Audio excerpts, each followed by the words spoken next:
আসসালামু আলাইকুম। আশা করি সকলেই ভালো আছেন। আমি আমার হাসনাইনা গার্ডেনের পক্ষ থেকে সবাইকে স্বাগতম জানাই। সাথে, সাথে জানাই নতুন বছরে আমার হাসনাইনা ফুলের শুভেচ্ছা। আমি আমার হাসনাইনা ফুল গাছের ভিডিওটা নিয়ে এসেছি। দেখেন আমার এই গাছটি প্রতিটা পাতার ডগায় দিয়ে ফুলের কড়ি বের হয়ে আছে। কি চমৎকার দেখাচ্ছে।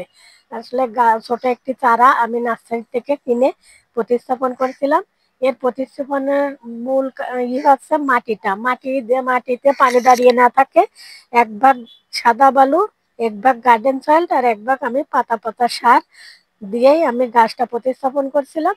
ওখানে আমি 2 চামচ নিম খোল দিয়ে, যাতে গাছে কোনো ফাঙ্গাসের আক্রমণ না হয়।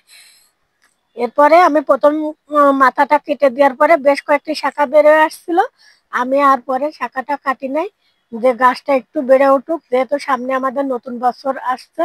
নতুন বছরে আমার হাসনাইনা গার্ডেনে ফুলের শুভেচ্ছা যাতে সবাইকে জানাতে পারি, আল্লাহ সেই তৌফিক আমারে দান করছে। গাছ ভর্তি ফুল এনে দিয়েছে, তাই আমার ফুলের শুভেচ্ছা আবারও সবাইকে জানাই।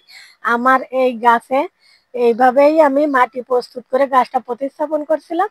আর যেখানেই রোদ্দুর থাকে সেই স্থানে রাখার চেষ্টা করি। এছাড়াও আমি মাঝে মধ্যে ডিমের খোসা আর চা পাতি দিয়ে ভিজিয়ে রেখে ওই পানিটা প্রয়োগ করি।